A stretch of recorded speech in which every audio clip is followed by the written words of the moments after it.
Então aconteceu que no segundo 1023º ano do governo do Jonas, o Membronita pensou, e estando a ponderar, sua mente se iluminou e pôde ver claramente. Pois em verdade vos digo, meus fiéis, que se dentre vós algum membronita, deste emana sabedoria e conhecimento, e a verdade vos libertará. Sábio é o membronita que conhece os limites da própria A ignorância, sua alma está em jogo. Decidi investigar melhor o assunto. e que depois de muito conhecimento adquirir, descobre que, por fim, nada sabe. O membro fiel. Saudações, membronitas! Eu sou o Ozzy e esse é o Membro Pod, seu canal de podcast de estudo da história da Igreja de Jesus Cristo dos Santos dos Últimos Dias. Nossa personalidade mormon de hoje, B.H. Roberts, a gente já falou sobre ele em alguns episódios anteriores, lá no começo, quando a gente estava estudando sobre o livro de Mormon.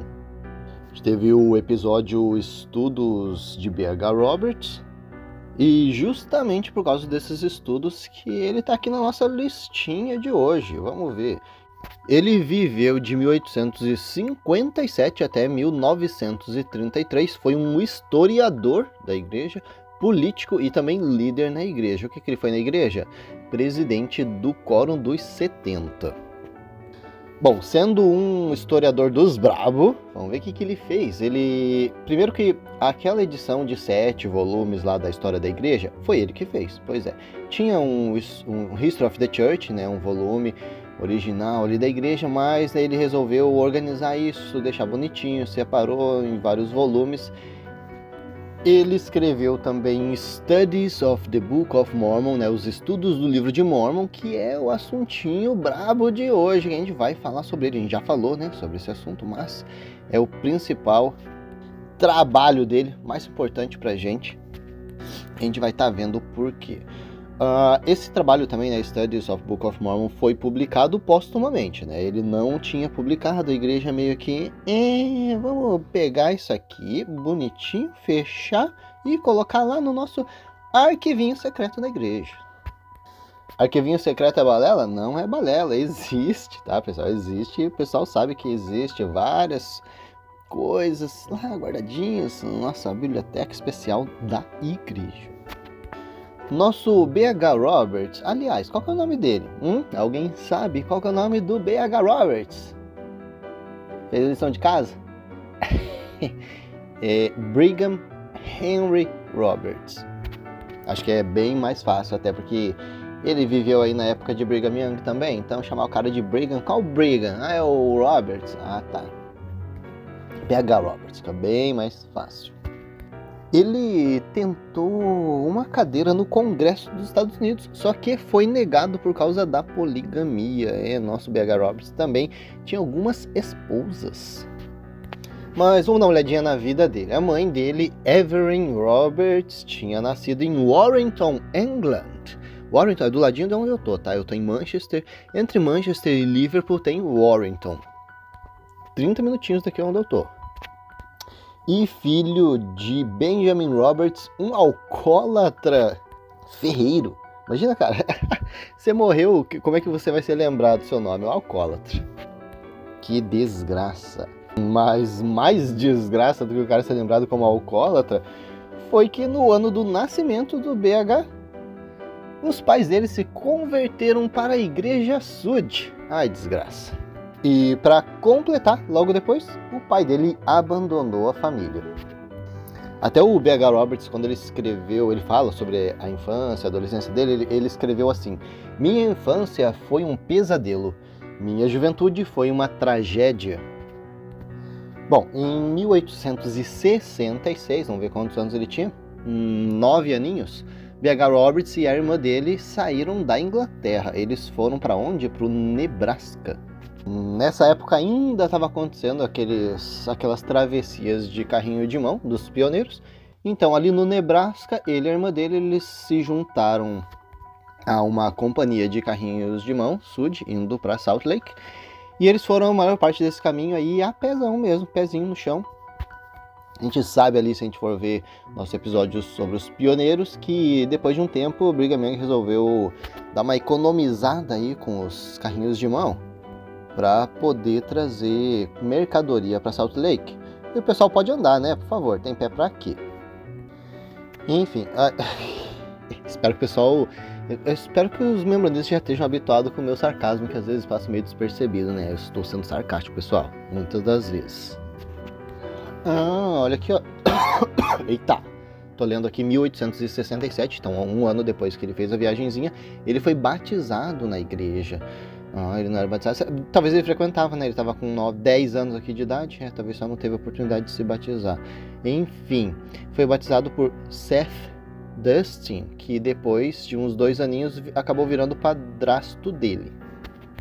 Então, com 12 anos, virou o padrasto dele. Mas, como se não tivesse muita desgraça na vida do nosso coitado do B.H. Roberts, esse carinha, ele desaparecia, abandonava a família, depois voltava, até que finalmente desapareceu por completo. B.H. Roberts estava ali em Utah e ele se estabeleceu na cidade de Bountiful. Bountiful em inglês, né? Fica lá em Utah. Se for traduzido é abundância, tá? Então quando a gente lê lá no livro de Mormon a história da cidade de abundância, quando a gente lê no livro de Mormon em inglês está escrito Bountiful, tá? Então o B.H. Roberts morava lá e ele sempre considerou aquele o seu lar. B.H. Roberts virou minerador. Ele se envolveu ali com alguns jogos de azar e bebida de vez em quando. Ele até passou por uma ação disciplinar com o bispo em Salt Lake, como um aviso aí, ó, né? Vamos dar uma segurada aí nesse álcool. Olha aqui, ó, parece que o B.H. Roberts não teve muita educação, então ele começou a aprender a ler, ele conseguiu alguns outros empregos. Então ele virou ferreiro enquanto estava aprendendo a ler. E aqui a gente está dando uma olhada na Wikipédia, tá? Sobre a pessoa de B.H. Roberts. Tá dizendo que depois que ele aprendeu a ler, cara, ele virou um leitor voraz, devorando livros de história, ciência e filosofia, e especialmente o livro de Mormon e outros livros religiosos. Em 1878, Roberts casou com a Sarah. Foi o mesmo ano que ele se graduou na Universidade do Deseret, que, diga-se de passagem, também ele foi o primeiro na turma. Vamos contextualizar um pouco, isso daí, 78, foi 10 anos depois que ele chegou ali em Salt Lake. Estava com 21 anos de idade. Nessa mesma época, ele foi ordenado como um membro do Quórum dos 70 e foi mandado para a missão. Pois imagina, o cara tinha acabado de se graduar, acabado de se casar, já teve um filhotinho, foi chamado como membro do Quórum dos 70 e já foi para a missão Iowa e Nebraska. Mas como era inverno bravo ali no Nebraska e ele não era muito bom da saúde, ele foi transferido para a missão Tennessee, um pouquinho mais para baixo, fica um pouquinho mais quente, né? Em dezembro de 1880. Lembra que a gente já falou aí dessa missão Tennessee naquele nosso episódio do massacre de Cane Creek? Foi, se eu não me engano, em 84? Pois ele já tinha servido missão ali, depois ele voltou para ser presidente de missão. Então aqui, em 1880, ele estava servindo a missão Tennessee. Quando os missionários da igreja foram atacados, os membros da igreja, né, em 1884, por aquele grupo de anti-mormons, o B.H. Roberts se disfarçou de mendigo para poder ir buscar o corpo daqueles 2 que tinham sido enterrados por lá. Inclusive tem uma foto dele, para quem quiser dar uma pesquisadinha, uma foto do B.H. Roberts vestido de mendigo. Bom, o B.H. Roberts teve 7 filhos com a primeira esposa. Ele se casou, teve uma vez que ele foi lá visitar Utah rapidinho, acabou se casando com a Célia, segunda esposa dele, teve 8 filhos com ela. Mais pra frente no tempo, em 1889 até 1894, a Célia ela se mudou para o Colorado para poder proteger o B.H. Roberts da perseguição pela poligamia, né? Ele estava sendo procurado pela justiça por poligamia, então, para evitar isso, ela se mudou para não caracterizar a poligamia em si. Porque em 1886, 3 anos antes disso, ele já tinha sido preso. Então, aí, 2 anos depois daquele lance lá do massacre, que ele buscou os corpos, 2 anos depois ele foi preso. Ele estava trabalhando como editor no Salt Lake Herald. Ele foi preso por poligamia. Aliás, ele foi chamado para ir para a justiça por conta de coabitação fora da lei, mas no dia que ele tinha que aparecer na corte para prestar aí o depoimento dele sobre isso, ele vazou, sumiu. Foi para missão na Inglaterra. Chegando na Inglaterra, o Roberts serviu como editor, então, agora no Millennial Star, outra publicação da igreja. E foi nesse mesmo tempo que ele terminou o primeiro book, cara. Eu tô lendo em inglês, tá? O primeiro livro, chamado The Gospel, an Exposition of its First Principles. Em 1888 ele publicou isso aí. Deu 2 aninhos de missão, então em 1888 ele voltou para os Estados Unidos e agora ele era editor no The Contributor, outra publicação, mas também foi chamado como presidente do Quórum dos 70. Aqui está dizendo que é a terceira maior organização dentro da igreja, né? Sim, tem a primeira presidência, Quórum dos 12 e os 70. Então aqui em 1888 ele já tinha sido chamado como presidente no Quórum dos 70. Ele ainda estava se esquivando da lei, tá? Ele estava se esquivando por essa acusação aí de coabitação fora da lei. E acabou então que em abril de 1889, um aninho aí depois, ele não teve jeito, foi preso por 5 meses na prisão de Utah. Lembrando que, né, não era Brigham Young que estava mandando no estado nessa época, tá? Ele já tinha saído faz tempo. Lembra? Guerrinha de Utah, 1858? Aqui a gente está falando de 1889, tá? Já estava ali o governo prestes a igreja a abandonar a poligamia, entre aspas, né? Preso 5 meses, parece que ele deve ter aprendido a lição dele, então ele foi liberado da cadeia. Ele se mudou então com as suas famílias para o Colorado, né? Tava com a primeira esposa lá em Utah, então se mudou para a casa da segunda esposa no Colorado e se casou com a terceira esposa, sambando na cara da lei. Vamos ver com quem que ele casou, com a Margaret Curtis. Bom, se ele foi preso em abril de 89, ficou 5 meses, ele saiu lá por setembro, mais ou menos, de 89, a igreja promulgou ali em 1890 aquele manifesto proibindo o casamento plural. Pois é, o Roberts casou com essa terceira esposa depois desse manifesto. Aliás, só por curiosidade, essa terceira esposa dele era médica, ela era obstetra, ela era 7 anos mais velha que ele também. Parece, pelo que a gente está lendo aqui, essa sessão de fofoquinha, o Roberts estava meio que preferindo a companhia da Margaret, essa nova esposa aí dele. Parece que, né, estavam mais, legal, mas as outras esposas ficaram, né, como é que é? Criou um atritinho ali. Só para situar um pouquinho na vida dele, ele estava na casa dos 30, aqui tá 31, 30 alguma coisinha. Em 1894 ele foi perdoado pelo presidente dos Estados Unidos dessa questão aí de poligamia. Será que ele parou? Não sei. Ele resignou, né, pediu as contas aí de editor do Salt Lake Herald em 1896. Porque ele não concordava muito com as ideias das publicações do Salt Lake Herald. Ele era editor, mas como é que é? Ele não escolhia o que era publicado? 1896. Então, a razão, né, o motivo que ele deu, eu vou sair, né, tô pedindo as contas aqui de editor do Salt Lake Herald, porque o posicionamento que este jornal tem tomado em relação ao recente manifesto poderia colocar ele numa posição desconfortável. Voltando um pouquinho no tempo, em 1890, quando a igreja estabeleceu ali o manifesto, a igreja estava incentivando os membros abandonar o apoio deles para o partido de esquerda. Ele estava encorajando os membros da igreja a se aliar às ideias de direita. Pois é, né, cara? Totalmente diferente do que a igreja faz hoje, né? Não se mete em política de jeito nenhum, assim, declaradamente, cara. E aqui, ó, na época, eles tinham uma movimentação organizada junto com os membros da igreja para poder, né, não vou dizer manipular, mas participar mais ativamente como organização dentro da política. Sendo assim, o Roberts começou a ser, né, um cara de direita bem fervoroso. Começou a se envolver bastante na política. Ele se candidatou pelo movimento de direita, só que ele acabou perdendo. Então ele reclamou com a presidência da igreja e falou, cara, os membros da igreja ainda não tomaram muito bem, né, essa ideia de que a gente falou, cara, pessoal, bora pro partido de direita, né, esquece o negócio de esquerda agora.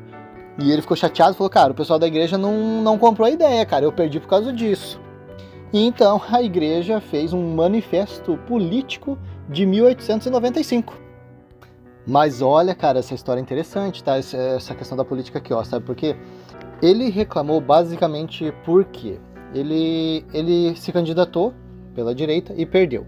Só que o que ele reclamou para a igreja é que os líderes, bastante líder forte da igreja, que ainda era bem adepto da esquerda, estava influenciando os membros da igreja a voltar para o lado da esquerda. Até porque tinha um outro membro da igreja que era candidato também pelo lado da esquerda. Então parece que esses líderes meio que influenciaram para os membros da igreja continuarem votando do lado da esquerda e votar nesse membro da igreja aí e não no Roberts. Quando a igreja resolveu fazer esse manifesto político, falando, né, os membros da igreja, todo mundo vai votar assim, assim, assado, o Roberts falou, não, peraí, mas também não é assim. Isso aí meio que está infringindo os direitos civis do pessoal. E ele não quis assinar, então, porque esse manifesto ia ser assinado pela primeira presidência, Quórum dos 12, os 70, né? O pessoal tinha que assinar esse manifesto e ia ser passado para os membros da igreja. Assinar, né, dizendo que está concordando com aquilo ali tudo. Nem o Roberts, nem o outro candidato se chamava Thatcher, também não quis assinar. Bom, o Thatcher não foi muito por questão ideológica, né? Porque o manifesto estava indo contra ele, né? Tá dizendo, a gente vai começar a votar no outro partido, não no seu. Então, ele não quis assinar. Agora, o Roberts não queria assinar foi por questão ideológica. Cara, eu não vou assinar isso porque isso tá infringindo as coisas, cara. A igreja se metendo aqui em política, querendo obrigar os membros a votar assim? Não. Olha aí, cara, mais um ponto positivo pro nosso Roberts. Bom, a data para assinar estava chegando, né? A data limite, né? Então, em março de 1896, depois de bastante pressão da igreja, o Roberts resolveu assinar esse manifesto. Ele teve que pedir desculpa para a primeira presidência e assinar esse manifesto. O Thatcher ainda estava se negando, né? E ele era membro do Quórum dos 12, só para adicionar essa informação. Ele se negou a assinar, então o que aconteceu? Ele foi expulso do Quórum dos 12 Apóstolos e excomungado da igreja. Pessoal, livre-arbítrio, democracia, que o que eu ouço hoje, quando falo do Quórum dos 12 Apóstolos, eles têm que chegar numa conclusão, todo mundo junto, daí quando todo mundo chega nessa conclusão, eles assinam e tomam uma decisão. E cara, todos eles movidos pelo Espírito. Que engraçado isso aqui, né? Que engraçado que o Thatcher era do Quórum dos 12 Apóstolos, não quis assinar e foi expulso e ainda foi excomungado da igreja. Olha só. E, né, nosso Roberts, provavelmente vendo o mesmo fim aí para ele, teve que engolir o posicionamento pessoal dele sobre isso e assinar aquele documento. Cara, isso está bem ligado com o que a gente já falou sobre aquele episódio dos estudos do Roberts, porque na finalização daquele episódio, a gente falou, cara, ele chegou numa conclusão sobre o livro de Mórmon e o que ele fez? Ele teve que engolir o posicionamento dele da mesma forma que ele fez aqui, cara, nessa situação do manifesto político. Bom, passando aqui um pouquinho para frente, então em 1898, 2 aninhos depois desse manifesto, então finalmente o Roberts ele foi eleito, né, do lado de direita para assumir uma cadeira ali no Congresso dos Estados Unidos, mas foi barrado, não assumiu por conta da prática da poligamia. Quando que a gente está falando isso? 1898. né? Já tinha tido aquele manifesto falando a igreja não vai mais participar de poligamia, coisa nenhuma. 8 anos depois, o Roberts não estava assumindo por conta de poligamia, cara. Né? Igreja, não venha me dizer que vocês pararam com poligamia assim que vocês fizeram aquele manifesto, cara. E presidente do Quórum dos 70. Roberts, ponto negativo. Menos 5 pontos para Grifinória. Nosso Roberts também participou da Primeira Guerra Mundial, cara. Olha só.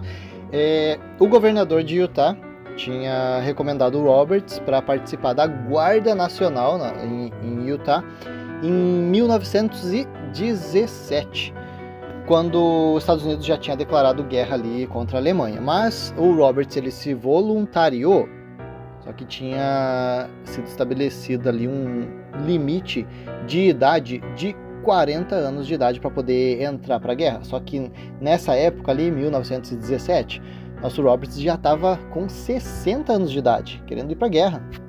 Então ele não conseguiu entrar pela Guarda Nacional, mas ele conseguiu entrar pelo campo de artilharia, o 145º campo de artilharia, e ele conseguiu então chegar na França em setembro de 1918, mas acabou não entrando em ação porque já tinha ali em novembro acabado a guerra. Na carreira dele como escritor, ele ajudou a estabelecer o Improvement Era, que era outra publicação da igreja, fora ter trabalhado como editor em várias outras publicações. Ele trabalhou na publicação daquele History of the Church, vários volumes. Também escreveu o History of the Prophet Joseph Smith, História do Profeta. Nesses materiais que ele produziu, ele também adicionou muitas notas críticas, Então ele estava fazendo a produção desse conteúdo, mas estava ligado nas informações e estava colocando as opiniões dele, notas de rodapé. Escreveu alguns artigos sobre o que ele pensava, sobre tal situação e tal. Ele serviu como historiador da igreja, o historiador oficial da igreja de 1902 até a morte dele, que foi em 1933. Ele escreveu uma historinha também, nada a ver com religião, mas uma historinha, conectado, 1889 ele publicou, se chamava Corianton. Corianton foi o filho de Alma, no livro de Mormon.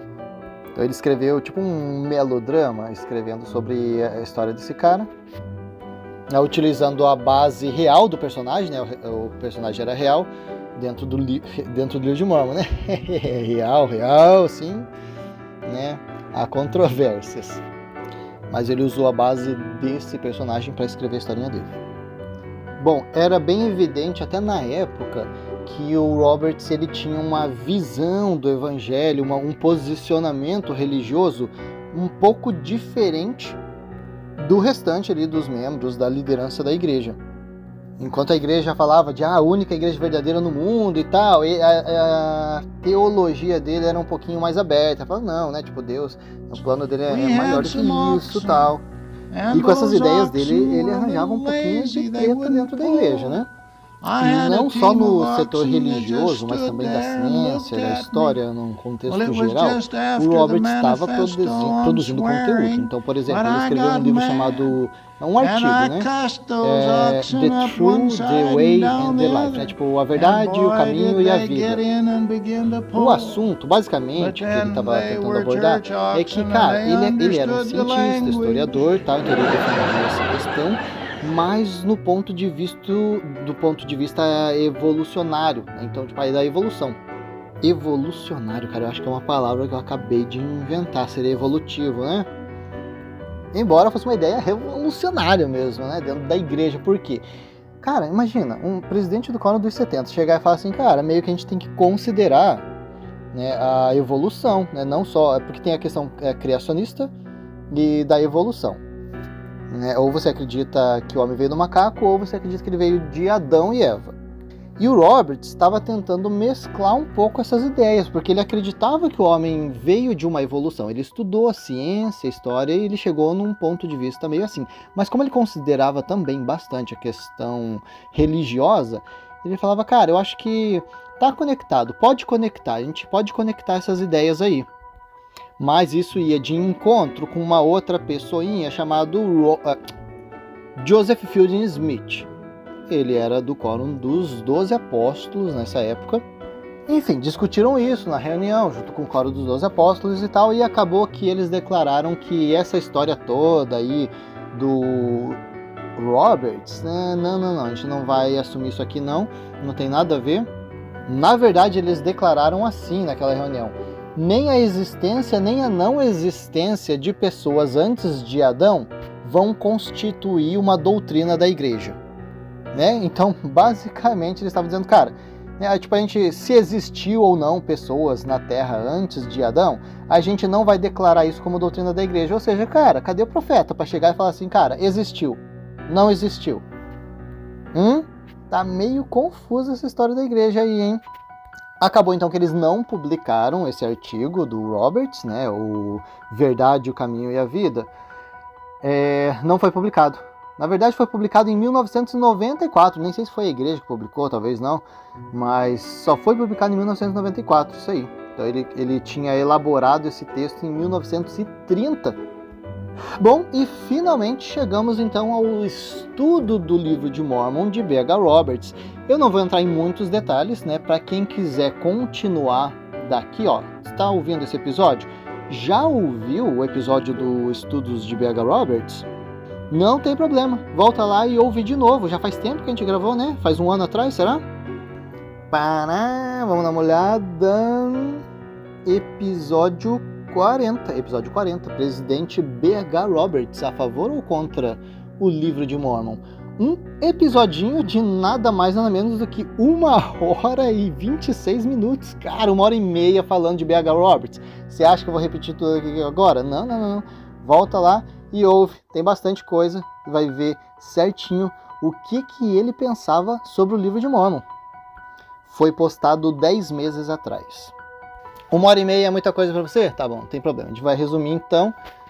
Alguém chegou com umas questões pro James E. Talmage, e o James E. Talmage, o cara era inteligente, hein? Estudava pra caramba.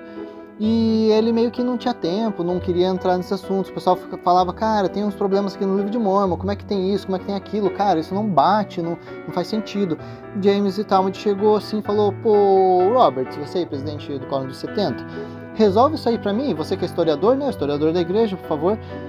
Dá uma olhadinha nessas questões, dá uma estudadinha pra gente arranjar uma resposta aí pra esse carinha. Beleza, pode deixar, Talmage, tranquilo, vou resolver essa parada aqui. Chegou lá, estudou, começou a estudar pra caramba, cara. Imagina, né? Ele já tinha estudado pra caramba e tal, mas ele resolveu fazer um estudo mesmo sobre essa questão da organização do Livro de Mórmon. Basicamente, os caras estavam dizendo, cara, o Livro de Mórmon foi inventado, não é possível, né? E ele falou, então vamos pegar essas contradições, esses problemas do Livro de Mórmon e vamos destrinchar ele e vamos resolver. Só que na hora de resolver, ele achou que é igual o Ozzy, cara, igual o Ozzy, foi estudar sobre a igreja, achando que é resolver os problemas, continuar membro da igreja bonitinho lá e pá! Cara, descobriu que a igreja estava errada, cara, não esperava por isso, né? O B.H. Roberts foi fazer o estudo e ele descobriu, cara, presidente do Quórum dos 70, né, historiador, você vê, tipo, ele tinha uma questão que ele ganha uns pontinhos com o Ozzy, né? Eu não sei por que ele, né, patinou naquela questão da poligamia, deu os vacilos dele, mas nessa questão ali, de ter um posicionamento interessante, né, mesmo que esse manifesto político me favoreça, eu não quero, isso vai contra a lei, cara, vai contra as coisas, né, não é legal, tal. Daí o quê? Cedeu pela pressão da igreja. E aqui foi a mesma coisa, ele teve um posicionamento, cara, ele falou, cara, eu tô estudando isso aqui, e por mais que eu queira que o Livro de Mórmon seja verdadeiro, eu tô vendo que ele não é. Ele fez o estudo e falou assim, cara, não é. E não era isso que eu esperava encontrar, né? E daí quando ele foi apresentar os problemas para a igreja, chegou lá, fez reuniãozinha lá, as reuniões secretas de B.H. Roberts. Inclusive, se você entrar lá no Mormon Story, né, eu acho que é o maior podcast da igreja, só que ele é em inglês, né, ali no Spotify pode encontrar, eu não sei se está no YouTube, provavelmente, mas tem um episódio que inclusive eu assisti, cara, o episódio tem o quê? 2-3 horas, eu acho, de duração. É uma entrevista com uma historiadora ali que deu uma destrinchada, ela fez um artigo interessante sobre as reuniões secretas de B.H. Roberts. Vale a pena dar uma ouvidinha lá. Eu não vou, né, como é que eu vou resumir mais 3 horas de conversa aqui. Basicamente o que foi tratado lá a gente já tratou naquele nosso episódio 40. O que a gente pegou aqui foi mais de história da vida do B.H. Roberts, quem foi esse carinha, qual era a conduta dele, a gente tá conseguindo dar uma olhadinha. Mas, por exemplo, uma coisa interessante que eu vi ela falar lá, ó, eu entrei aqui no site do Mormon Stories, né? Tem 3 episódios principais, pra mim, né, pelo menos, sobre essa questão do B.H. Roberts, que são as reuniões secretas de 1922, que essa mulher, né, é a Shannon Caldwell Montes, episódio 1346, tá? 1346, vocês podem dar uma olhada, foi publicado 3 anos atrás, cara. Depois teve o 1342 e o 1336. Então o 1336 foi o primeiro, fala sobre a ascensão e a queda de B.H. Roberts. O 1342 fala sobre a questão, o B.H. Roberts perdeu o testemunho dele sobre o livro de Mormon, né? Porque ainda é uma questão. A igreja diz que não, né? Mas tudo indica que sim. Por que sim? Dá uma olhadinha no episódio. São todos episódios de 3 horas, 3 horas e meia. Né? E depois tem esse 1346 que fala sobre as reuniões secretas de 1922. O que eu achei interessante, que a Shannon falou ali no episódio, é que de repente o B.H. Roberts começou a bater em cima dessa tecla, eles fizeram essas reuniões, a igreja não deu atenção, ele falou, cara, é sério, olha aqui, o livro de Mormon, cara, tá muito furado essa história, cara, eu acho que o livro de Mormon não é verdadeiro. E fizeram a reunião e a igreja falou, cara, que isso, cara, não fala isso, você é presidente do Quórum dos 70, cara, me ajuda a te ajudar. Ele escreveu, se eu não me engano, 3 volumes, né? Então, um volume falava sobre a questão do plágio. Olha aqui, cara, esse livro tá meio que copiado do Visão dos Hebreus. Olha aqui o meu estudo. Ele fez um estudo bem complexo sobre essa questão. Depois ele fez um outro estudo... Ah, cara, não vou lembrar, eu tô falando bem de cabeça mesmo.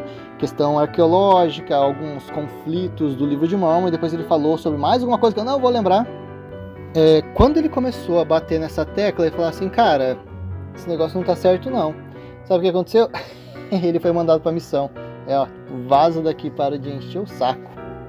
Então vale muito a pena dar uma reouvidinha ali no nosso episódio 40, para ver os detalhes sobre essa questão, no final das contas. Então, e aí, ele perdeu a fé dele ou não? Pois é, parece que ele perdeu, mas ele não falou que perdeu. Né? Porque ele continuou a afirmar a fé dele na origem divina do livro de Mormon até a morte dele em 1933. Mas uma pessoa chamada Terrell Givens que levantou um debate bem interessante. Então, esse Terrell, ele foi professor de religião na Universidade de Richmond até 2019 e parece que atualmente ele é pesquisador sênior no Instituto Neil Maxwell, que é um instituto que faz parte da Universidade de Brigham Young. Ele serviu missão em São Paulo, Brasil, olha só, né? Ele se graduou na própria BYU com uma graduação em literatura comparativa, olha só, o cara era especialista, né, nessas leituras, eu diria o que? Análise crítica de leitura. Então ele ganhou PhD, ele é PhD, né? Então ele é PhD em literatura comparativa.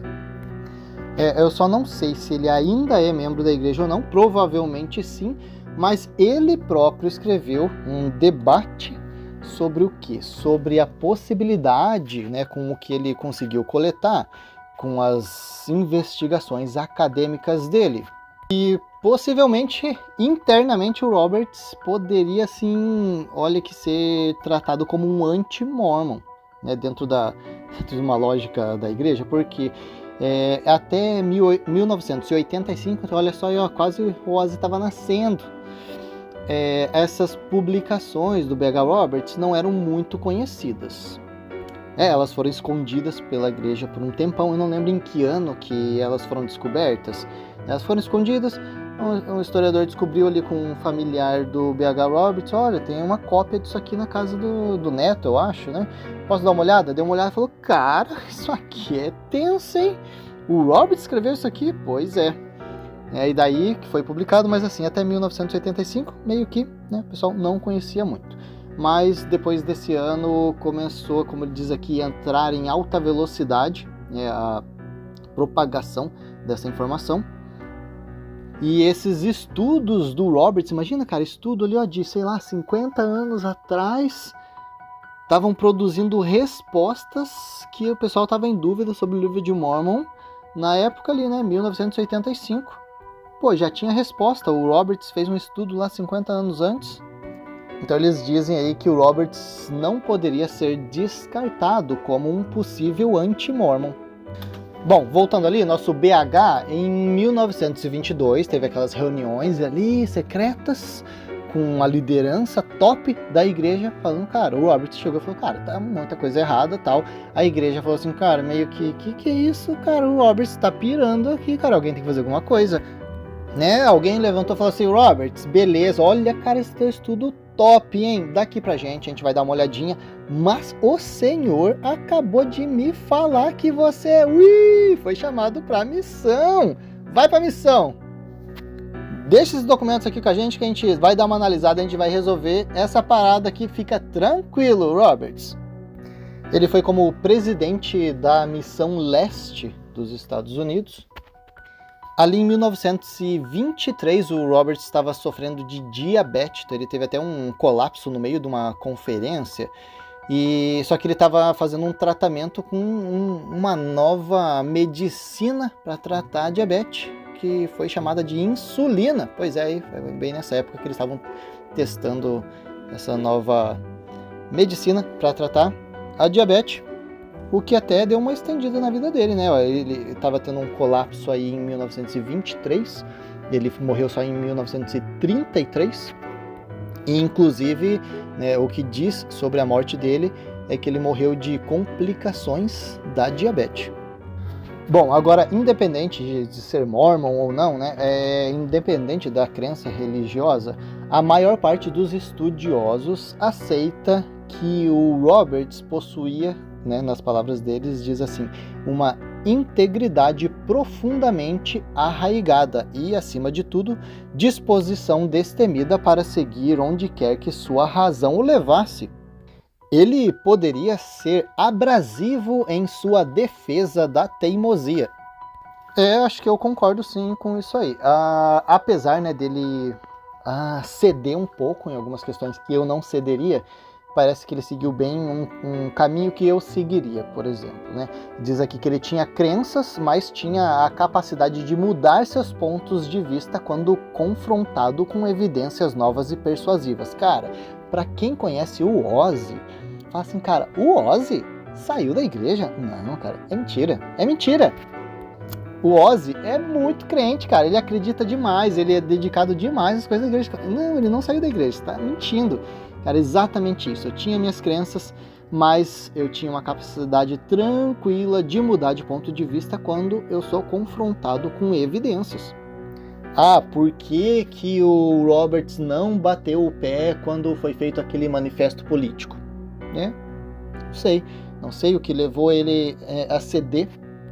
Mas, olha, assim, até digo que foi para um bem maior, porque, cara, foi muito importante esse estudo que ele fez. O que eu acredito tranquilamente que teria acontecido com ele se ele batesse o pé lá naquele manifesto político, ele ia ser expulso, né? Se um membro do Quórum dos 12 que se negou a assinar foi expulso, imagina se ele, né, do Quórum dos 70 não ia ser. Então, obviamente, eu, Ozzy, bateria o pé. Eu teria que estar na situação para eu conseguir analisar como que ele tomou essa decisão. Mas provavelmente eu ia ser expulso na época. E nessa questão aqui, então, do livro de Mormon, onde ele chegou a fazer um estudo assim, cara, muito, muito elaborado e chegar em umas conclusões muito interessantes, e ele continuar defendendo, eu sou membro da igreja ainda, tô de boa. É algo assim que eu não vou julgar, né? Ele tinha uma vida, cara, ele tava com o quê? 80 anos já? 60 e pouco. Ele tava com mais de 60, isso, né? Em 1922. Ele tinha uma vida, né? Ele tinha uma carreira dentro da igreja. Eu, na posição dele, eu acredito que eu ia, né, chutar o pau da barraca mesmo. Falar, não, cara, eu tô certo disso aqui. Mas eu não sei ainda, dentro da cabeça dele, o quanto que ele ainda acreditava em Joseph Smith, na organização da igreja como uma organização criada por Deus, né? Às vezes a fé dele estava tão grande nisso que nada estava abalando E ele só queria resolver esse conflito. Mas enfim, independente de qualquer coisa, a gente já fez o estudo lá, né? Pode dar uma conferidinha. Tem algumas cartas que ele escreveu ali, meio que mostrando assim, cara, meio que eu não tô meio que acreditando nessa igreja, mas não. Daí fica meio confuso, que ele diz uma coisa em um lugar, dizia outra em outra. Pra mim parece muito assim que, cara, dentro da cabeça dele, meio que ele tava decidido, cara, essa igreja meio que tá estranha. Mas não vou falar nada, né? Sou presidente do Quórum dos 70. Vou cuidar da minha vida. E é isso, pessoal. Esse é o nosso episódio sobre o B.H. Roberts. A gente vai ficando por aqui. Deixe seu comentário, tá? E até a próxima.